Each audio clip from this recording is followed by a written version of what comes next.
Hey y'all, welcome to the Clock Tower. I'm Colton, here with Brandon. The fifth round of the Weiss Schwarz Invitationals beginning. 8 players left, 4 of them in action over the last 24 hours. And we will start by talking about the game that happened today. Daniel playing BanG taking on Riaz and Alicization. Absolutely. Riaz ends up taking this series 2-0. Game 1, Riaz chooses not to mess with the level 1 combo of Daniel Hatsu, but rather chooses to focus on just generating stock. Daniel having real issues with stock in game 1. He chooses not to blind stock a couple different times with the bar combo, and really only had 2 to 3 stock most of the game. Going into the end game, Daniel does leave a reverse target for Riaz's Kirito, and Riaz is able to combo his way to the victory for that one. Going into game 2, a little bit of a similar story. Daniel's able to get his level 1 combo off. Riaz also able to get a level 1 combo off a little bit later. Just kind of trading blows left and right. Daniel sacks 2 turns in a row to prevent Riaz from getting reverses with his Kirito combo. He does do a rather critical misplay by not healing when he could have.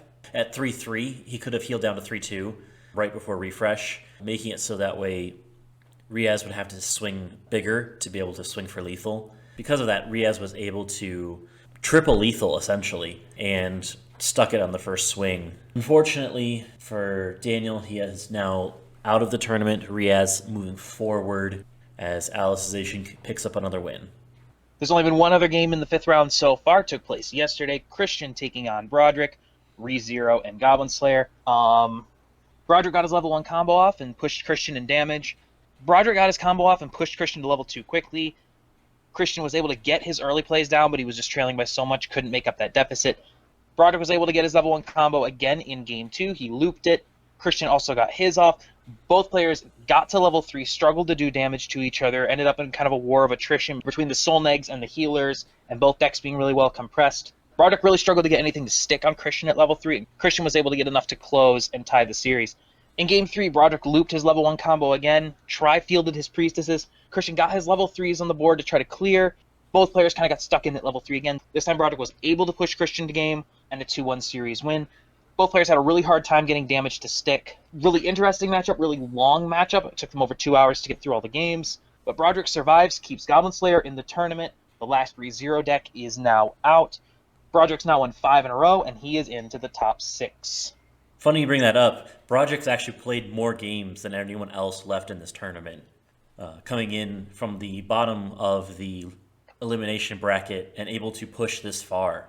He is a game up on everyone now. With both Riaz and Broderick advancing, in the elimination bracket, Ryan will take on Broderick and Riaz will take on Patrick. If Ryan and Riaz both advance, then we'll actually get to see our first rematch of the tournament as well. So kind of a couple interesting things as we begin to narrow our focus down in the end game. This is probably going to be one of the most compelling storylines of this entire tournament, especially after what happened at Worlds last year. Ryan exacting some revenge on Riaz earlier in this tournament. For them to meet again in an elimination game would be huge. But of course, both of them have to get through the next round. Ryan, as you said, taking on Broderick, who is on a hot streak, and Riaz will be taking on Patrick with his Love Live Sunshine deck. As far as the schedule goes, we are into the closing days. Not many games left.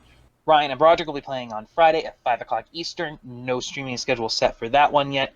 The last game in the winner's bracket, Matt and Davide, Fate versus Cardcaptor Sakura. That game will be at 10 a.m. Eastern Time on ENTCG. The winner of that game advances to the grand final. So everything's coming to a head now. Not many games left. Check the description for any updates regarding the streaming schedule. As soon as Ryan and Broderick have a channel, and as soon as Patrick and Riaz have a time, we will add those to the description. In the meantime, thank you for joining us. Please join us again next time. Until then, please like, share, comment, and subscribe, and have a good one. We'll see you next time.